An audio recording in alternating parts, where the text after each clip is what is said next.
पाठशाला में आपका स्वागत है। आज हम वर्ण आश्रम इस विषय को समझने समझाने का प्रयास करेंगे। ये विषय बहुत महत्वपूर्ण है, हमारे जीवन को प्रभावित करता रहता है। वेदों के आधार पर हमारी जीवनचर्या निर्धारित की गई है। वेदों के आधार पर हमारे व्यवसाय आदि निर्धारित किए जाते हैं। उस सामाजिक पद्धति का नाम वर्णाश्रम पद्धति है। यदि हम वैदिक संस्कृति को एक शब्द के माध्यम से समझना चाहें तो वह शब्द है वर्णाश्रम। वर्णाश्रम में दो शब्द हैं, वर्ण और आश्रम। उसका समास कर देते हैं तो वर्णाश्रम, वर्ण और आश्रम। ये हमारी सभ्यता है, ये हमारी संस्कृति है। तो समाज में पहले छात्र जो है घर पे शिक्षा प्राप्त करता है माता से, पिता से, और फिर वैदिक पद्धति के अनुसार वह गुरुकुल में गुरु जी के पास जाकर के विद्या को अर्जित करता है, अपने कर्मों को उच्च बनाता है, ऊंची भावनाएं प्राप्त करता है, और ऐसी ऊंची भावनाओं को लेकर के आगे वह समाज में आता है। तब समाज में आने पर यह कुछ ना कुछ व्यवसाय तो करेगा अपनी अपनी योग्यता के अनुसार। तो जिसकी जो योग्यता हो, गुण, कर्म और स्वभाव हो, उसके आधार पर वर्ण दिया जाता है। तो वर्ण की परिभाषा ये होती है कि जो व्यवसाय अर्थात प्रोफेशन अपने गुणों से हम अर्जित करते हैं उसे वर्ण कहते हैं। जैसे कि किसी का व्यवसाय हो सकता है अध्यापन, पढ़ाना, किसी का व्यवसाय है न्याय देना, रक्षा करना, और किसी का व्यवसाय व्यापार, कृषि, पशुपालन आदि, और किसी का व्यवसाय है सर्विस अर्थात सेवाएं देना, श्रम के कार्यों को करना। तो ये मुख्य 4 विभाग हो जाते हैं। और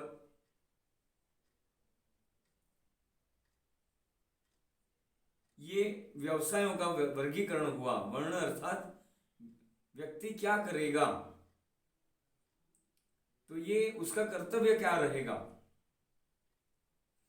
समाज के 4 शत्रु हैं, सामाजिक जीवन के 4 शत्रु हैं। एक अज्ञान, एक अन्याय, एक अभाव और चौथा आलस्य। तो इन 4 समस्याओं को दूर करने के लिए 4 प्रकार के लोग अपना प्रदान करते हैं और उसके बदले में वो अपना निर्वाह के लिए कुछ अर्जन करते हैं। उनका निर्वाह उसके ऊपर आधारित होता है कि इन कामों को करेंगे और अपना उससे निर्वाह भी होगा। तो ये वर्ण की परिभाषा बताई। और ऐसे ही आश्रम की परिभाषा क्या है। आश्रम शब्द में 2 शब्द है, आ और श्रम। आ माने चारों ओर से, अत्यंत, निरंतर, और श्रम का अर्थ परिश्रम, मेहनत। तो जिसमें निरंतर परिश्रम करके गुणों को अर्जित किया जाता है, ग्रहण किया जाता है, उसे आश्रम कहते हैं। अब ये प्रश्न आया कि वर्ण कितने हैं और आश्रम कितने हैं, तो दोनों 4-4 हैं। वर्ण की परिगणना करेंगे ब्राह्मण, क्षत्रिय, वैश्य और शूद्र, तो ये 4 वर्ण हो गए। आश्रम जो है ब्रह्मचर्य आश्रम, गृहस्थ आश्रम, वानप्रस्थ आश्रम और संन्यास आश्रम। तो ये योग्यता के आधार पर व्यवसायों का वर्गीकरण करना, कर्तव्य का वर्गीकरण करना और अधिकारों का मुख्य रूप से हमारी वैदिक संस्कृति कर्तव्य प्रधान है, यानी कि कर्तव्य को प्रधानता देती है, और अधिकार फिर समाज स्वैच्छिक रूप से अधिकार भी उनको देती है।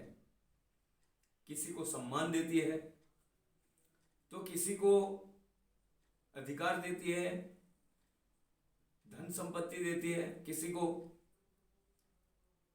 तो इस प्रकार से सारी चीजें एक जगह पर इकट्ठी न हो जाए, ये इसमें ध्यान रखा गया है। जैसे कि ब्राह्मण को सम्मान मिलता है, परंतु धन संपत्ति जो है उसका अधिकार नहीं होता है। धन संपत्ति वैश्यों के पास रहती है और सत्ता जो है वो क्षत्रियों के पास रहती है। तो किसी के पास कुछ है, किसी के पास कुछ है। तो ये होता है प्रजातंत्र, ये होता है समाजतंत्र।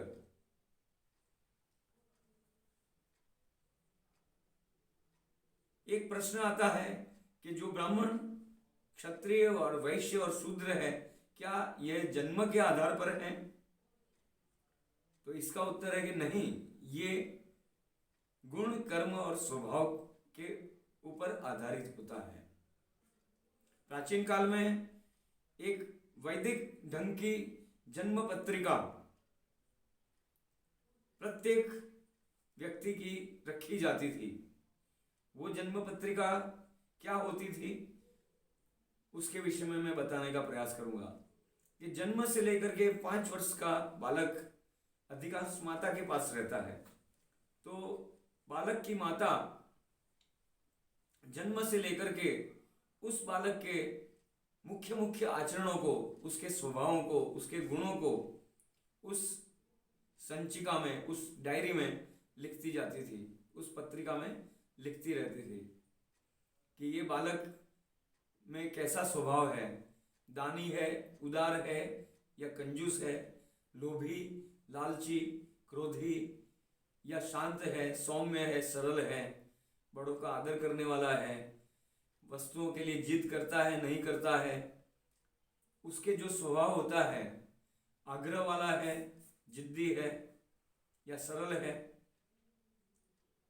जितेंद्रिय है या भोगी है, किस वस्तु में उसकी रुचि है, किस वस्तु में अरुचि है, ये सब उसकी माता 5 वर्ष तक लिखती थी। उसके बाद 5 वर्ष से 8 वर्ष तक बालक पिता के पास रहता है। तो उस समय पिताजी यथा योग्य लिखते हैं, उसके गुण, कर्म और स्वभावों को नोट करके लिखते रहते हैं, मुख्य घटनाओं को लिखते रहते हैं। आगे जब आचार्य के पास जाता है तो आचार्य उसके गुण, कर्म, स्वभाव को लिखता है।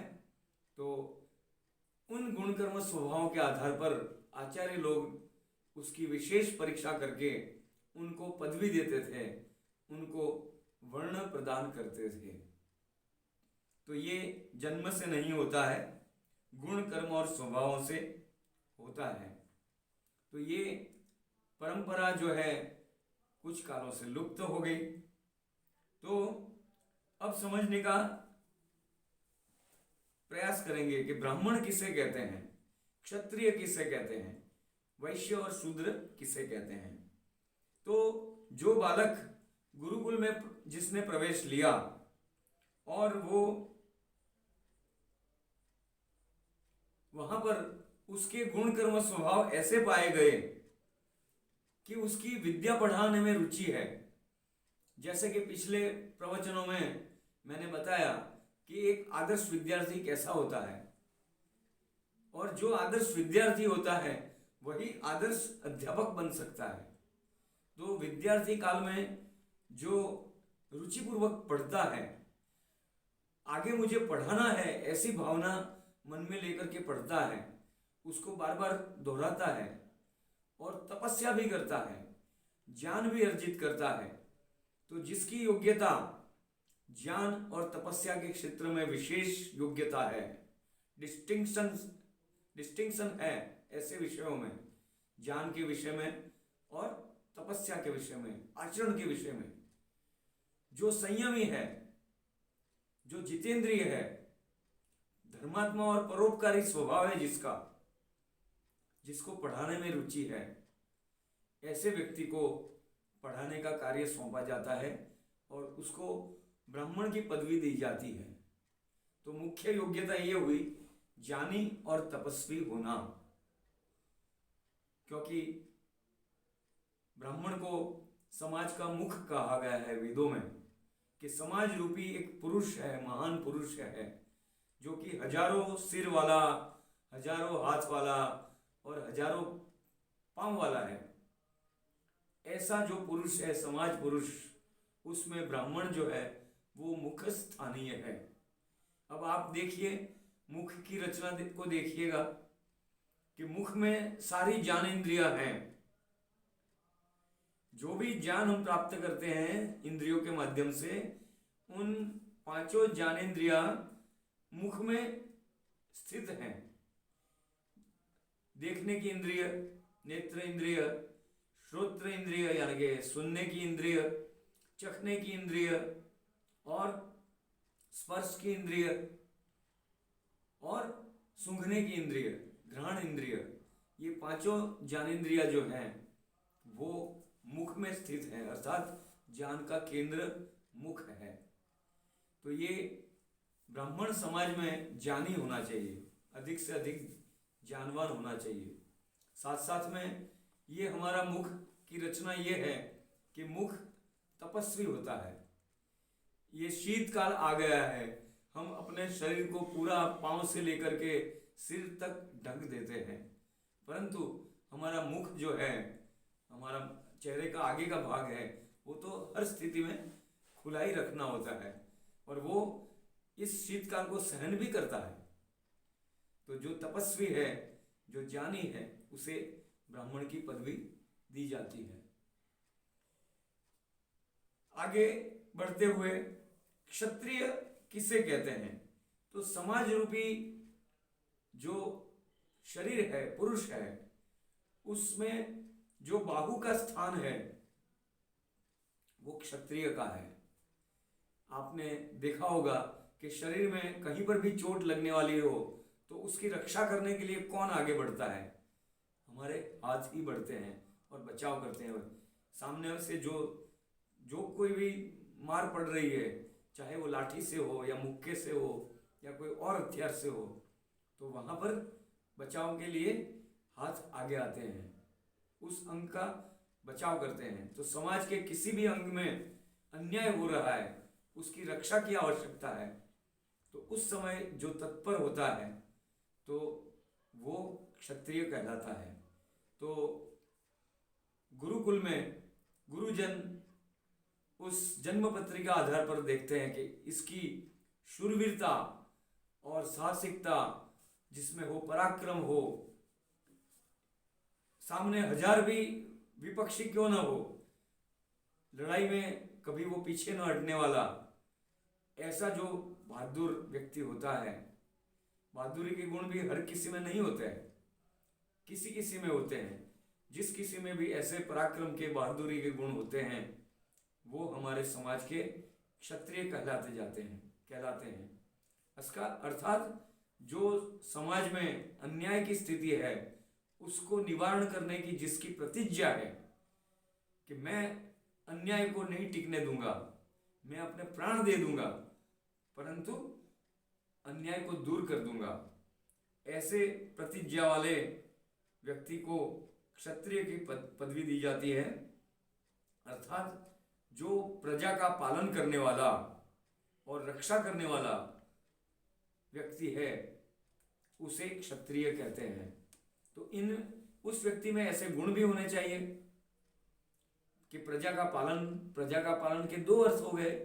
जो सज्जन लोग होते हैं उनका तो वो सम्मान करे, उनका सार्वजनिक सम्मान करे, आदर करे, उनकी सुख सुविधाओं को बढ़ाए, और जो व्यक्ति दुष्ट होते हैं समाज में उनको वो पकड़े, दंडित करे, उनका न्याय करे और उनको दंडित करे। तो इस प्रक्रिया में समाविष्ट जितने भी लोग होते हैं वे सारे जो है क्षत्रिय होते हैं। अर्थात आज की परिभाषा में जो सेना है, पुलिस है, इस प्रकार के सशस्त्र बल हैं या शस्त्र इस प्रकार के बल होते हैं, तो और जो न्याय विभाग में हैं, जो जेल विभाग में हैं, तो इन सबको जो है हम क्षत्रिय के अंतर्गत ले सकते हैं। आगे बढ़ते हुए वैश्य किसे कहते हैं, तो वैदिक परिभाषा के अनुसार फिर से बताऊंगा कि जो समाज रूपी पुरुष है उसमें जो जंगा के बराबर होता है, यानी कि उरु वहां पर शब्द आया है। जंगा हमारी जांघें होती है और नाभि से नीचे का भाग होता है, उसके समान जो लक्षण वाला जो व्यक्ति होता है उसको वैश्य कहते हैं। तो वैश्य क्या व्यवसाय करता है? वैश्य काम करता है कृषि और व्यापार, पशुपालन आदि आदि कर्मों को करने वाला जो है वो वैश्य है।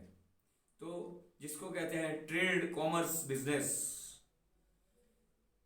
तो ये इन कामों में जिसकी रुचि हो और जिसकी दक्षता हो, कहाँ से सामान लेना है, खरीदना है और कहाँ पर कितने मूल्यों पर इसको बेचना है, जिसमें उसकी नॉलेज हो, ज्ञान विज्ञान हो, और देश विदेश जाने की जिसकी तैयारी हो, लंबी लंबी ट्रिप टूर करनी पड़ती होती है, यात्राएं करनी होती है, और इस प्रकार की जो योजनाएं बनाता है, व्यवसाय करता है, उद्योग लगाता है, उसको वैश्य कहा जाता है। पशुपालन करता है और अपना निर्वाह करता है, कृषि करता है, एग्रीकल्चर फील्ड में जो काम करता है उसका नाम वैश्य होता है। तो वैश्य का काम ये है, उरु यानी कि हमारा जो नाभि से नीचे का भाग है वो शरीर में पोषण पहुंचाता है। एक तो बात ये है, उसका लक्षण ये है, पूरे शरीर को पोषण नाभि से जाता है, वहां से हमारे खाए हुए भोजन से रस बनता है, रक्त बनता है, आगे रस से फिर रक्त, मांस, मेद, अस्थि, मज्जा और वीर्य। तो इस प्रकार से शरीर को पोषण पहुंचाने वाला जो विभाग है, ऐसे व्यक्ति हैं, उनका नाम वैश्य है।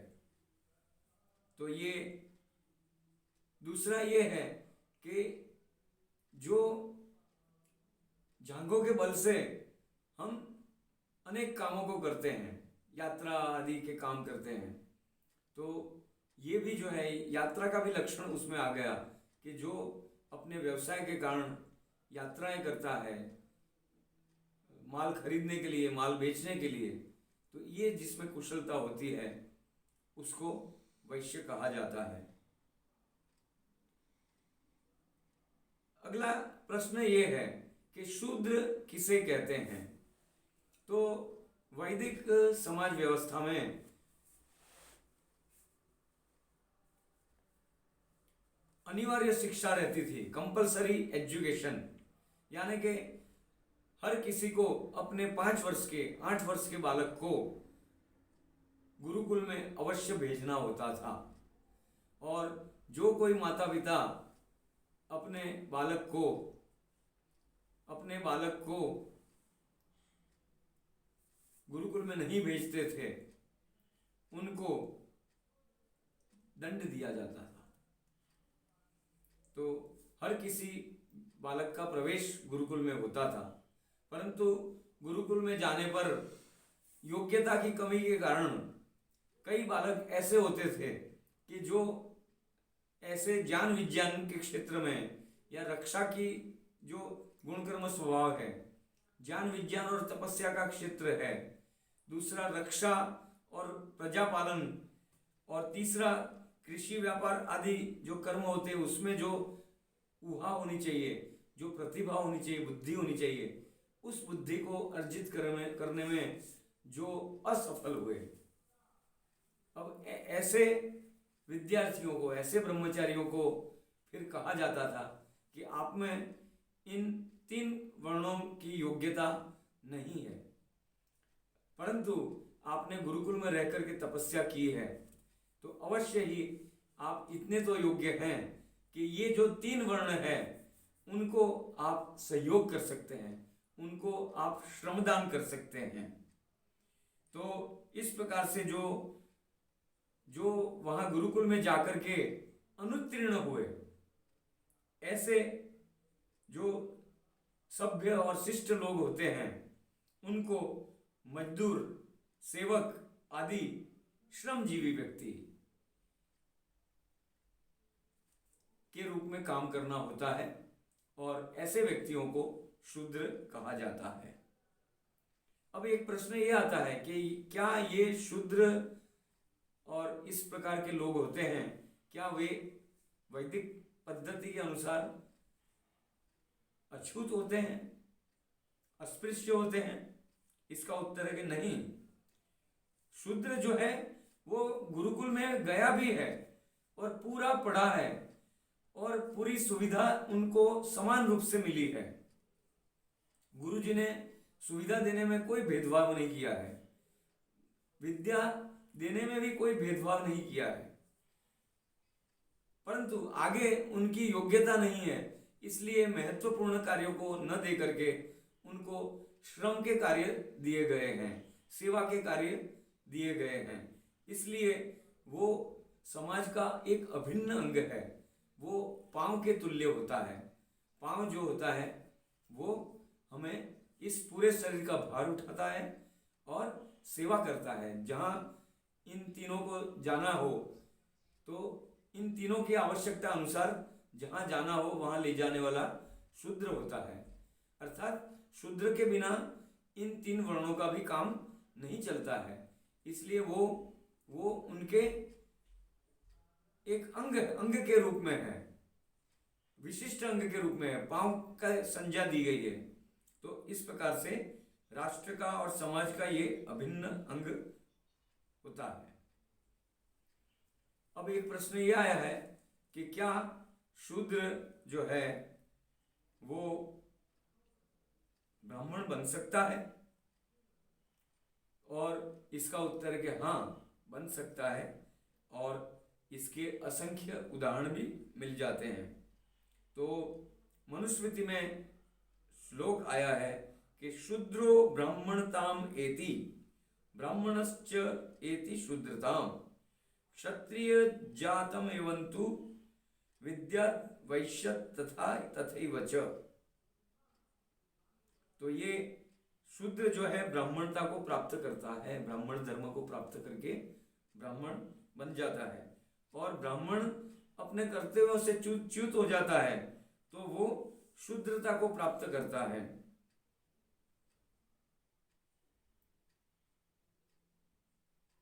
तो विद्या उसमें कारण होता है, जिस विषय की विद्या को उसने अर्जित किया है उसके आधार पर वो ब्राह्मण बन सकता है। तो कई उदाहरण है कि शूद्र कुल में जन्म हुआ और फिर वो ब्राह्मण बने। तो ऐसे कई उदाहरण उपनिषदों में और अनेक हमारे इतिहास के ग्रंथों में मिलते हैं। उनको राजा भी बनाया गया, मंत्री भी बनाया गया, हर प्रकार से उनको बनाया गया है। और एक ही जीवन में, अभी वर्तमान जीवन में भी एक व्यक्ति जो है, भले ही गुरुकुल से जब निकला तो उसकी योग्यता शूद्र की थी, आगे वो पुनः प्रयास करे तो, और फिर परीक्षा देवे और वो परीक्षा में सफल हो जाए तो उसको वैश्य, क्षत्रिय अथवा तो ब्राह्मण की भी पदवी दी जा सकती है और दी जाती थी। तो ये इस प्रकार से ये वर्ण आश्रम व्यवस्था में अब ये प्रश्न आता है कि क्या ये वेदों में वर्णित जो वर्ण व्यवस्था है उससे भेदभाव पैदा नहीं होता है? उसका उत्तर भी सुन लीजिए कि नहीं, इससे भेदभाव पैदा नहीं होता है। कि जैसे कि एक मजदूर परिवार, जिसको हम वैदिक परिभाषा के अनुसार शूद्र कहेंगे, उसकी 4 संतानें हैं और वो पढ़ लिख करके कोई सैनिक बन गया, कोई शिक्षक बन गया, कोई व्यापारी बन गया, और चौथी संतान जो है वो अनपढ़ रही, वो उसको विद्या नहीं चढ़ी, गंवार रही, अशिक्षित रही। तो ये शूद्र पिता की 4 संतानें जो है, कोई ब्राह्मण, क्षत्रिय, वैश्य और शूद्र बन गई। तो ये तो बहुत अच्छी बात है कि शूद्र पिता था लेकिन उसकी 3 संतानें तो प्रमोशन लेकर के, यानी कि उच्च गुणों को अर्जित करके ब्राह्मण, क्षत्रिय और वैश्य हो गई। और यदि हम जन्म के आधार पर ही मानते रहें कि भाई ये शूद्र की संतानें हैं तो ये शूद्र ही कहलानी चाहिए, तो ये तो अन्याय है, अत्याचार है। तो ये जन्म के आधार पर नहीं मान करके और गुण, कर्म, स्वभाव के आधार पर वैदिक वर्ण व्यवस्था को मानना चाहिए। यदि इस विषय में हमारे विचार संकीर्ण हैं, यदि हम एक मजदूर परिवार में, एक श्रमजीवी परिवार में उत्पन्न हुए बालक को, कि जो स्कूल का टीचर बन गया है, कॉलेज का प्रोफेसर बन गया है, या विभाग का अध्यक्ष बन गया है यूनिवर्सिटी में किसी विभाग का डायरेक्टर बन गया है, और यदि हम उसको उसी नज़र से देखते हैं कि ये शूद्र है, नीची जाति का है ये, और उसको ब्राह्मण की दृष्टि से नहीं देखते हैं, यदि हम उसकी विद्या के आधार पर हमारे मन में उसके प्रति ब्राह्मण बुद्धि उत्पन्न नहीं होती है, तो ये हमारा दोष है, कुसंस्कार है। ऐसे कुसंस्कारों को हमें हटाना है, पुनः वैदिक परंपराओं को, वैदिक वर्णाश्रम व्यवस्था को स्थापित करना होगा। हम स्वयं से ही शुरू करें। यदि कोई शूद्र और नीच कुल में जन्म लिया है, परंतु वो सेना में प्रवेश लेकर के बड़े पराक्रम के काम करता है और उसको अशोक चक्र, उसको अनेक प्रकार के चक्र मिलते हैं, वीर चक्र, परम वीर चक्र, और वो बलिदान भी दे देता है, और हम यदि उसको जन्म के आधार पर ही शूद्र मानते रहें तो वो उसके साथ अन्याय है। उसको हमें क्षत्रिय की दृष्टि से ही देखना चाहिए, सैनिक की दृष्टि से देखना चाहिए, और बलिदानी की दृष्टि से, हुतात्मा की दृष्टि से देखना चाहिए। तो ये एक प्रश्न आता है कि जात पात अथवा छुआछूत का अर्थ क्या है? तो यही है कि व्यक्ति के गुण, कर्म और स्वभाव को छोड़ करके केवल जन्म कुल को देख करके हम ऊंच नीच का जो बर्ताव करते हैं, व्यवहार करते हैं, उसका नाम जो है जात पात है। तो जात पात का वर्णन वेदों में नहीं है, वेदों में वर्ण की बात है। जो अपने गुणों के कारण वर्ण किया जाए, वृणुते इति वर्ण, तो जो हम वर्ण करते हैं, चयन करते हैं, अपनी योग्यता उस क्षेत्र में बनाते हैं और फिर गुरुजन उसको हमें प्रदान करते हैं, उसका नाम वर्ण है। प्रश्न ये आता है कि जात पात अर्थात छुआछूत की दूषित परंपरा समाज में किसने चलाई। तो जो वेदों को ठीक से नहीं जानते थे, ऐसे कुछ अविद्वान लोगों ने ऐसी परंपराओं का चलन किया और उसके आधार पर हमारे ऋषि मुनियों के ग्रंथों में भी मिलावट कर दी और ऐसे प्रसंग जोड़ दिए कि जो जात पात के आधार पर, जन्म कुल के आधार पर भेदभाव करने वाले प्रसंग हों। तो ऐसे कई सारे प्रसंग हैं जिसमें जन्म के कुल के आधार पर उनको विद्या नहीं दी गई। ऐसे प्रसंग कई हो सकता है वास्तविकता में हुए हो और कई प्रसंग जोड़े भी गए हो, या किसी प्रसंग में अलंकारिक वर्णन को हमने वास्तविक वर्णन समझ लिया हो, ऐसी भूलें हमसे हुई हो। परंतु वेदों में सबके साथ बहुत ही अच्छा और मधुर संबंध रखने की वेद प्रेरणा देता है। मनुष्य मात्र के साथ, मनुष्य तो क्या, पशु पक्षी जीव मात्र के साथ मित्र की दृष्टि से देखने का उपदेश वेद करता है। ऐसा उपदेश अन्य किसी ग्रंथ में नहीं मिलता है। प्रश्न ये है, क्या भारत के अतिरिक्त भी अन्य देशों में भी वर्ण व्यवस्था पाई जाती है? तो हाँ, पाई जाती है। ये तो समाज का और संसार का आधार है। हर समाज में, आप किसी भी देश में चले जाओ, आप अमेरिका चले जाओ या रशिया चले जाओ, जापान चले जाओ या स्विट्जरलैंड चले जाओ, जर्मनी चले जाओ या फ्रांस चले जाओ, हर स्थान पर कुछ लोग ऐसे होते हैं जिसको कहते हैं एकेडमिक व्यक्ति, पर्सन, एकेडमिक पर्सन, यानी शिक्षा क्षेत्र से संबंधित व्यक्ति। वो प्राइमरी स्कूल का टीचर हो या स्कूल का सेकेंडरी स्कूल का हो या कॉलेज का हो या यूनिवर्सिटी का हो, पूरा जीवन पढ़ाने में लगाते हैं। और पढ़ाने का जीवन होता है तो उसमें तपस्या भी रहती है। तो तपस्या वाला जीवन और ज्ञान वाला, ज्ञान प्रधान जीवन, शिक्षक का जीवन जिसका है, वो शिक्षक एक ब्राह्मण वर्ग में अंतर्गत आया। और हर समाज में कुछ रक्षक दल होते हैं, तो वो जो रक्षक दल हैं या न्यायाधीश का वर्ग है वो क्षत्रिय है। और हर समाज में व्यापारी रहते हैं, वो वैश्य वर्ग है। और हर समाज में, हर सोसाइटी में सर्विस सेक्टर भी होता है, जो सर्विस सेक्टर होता है वो शूद्र होता है। तो वहाँ ये हर जगह पर, हर स्थान पर ये मिल जाएगा। तो वर्ण के विषय में मुख्य रूप से बताया गया। आश्रम के विषय में अगले चरण में बताया जाएगा। धन्यवाद। ये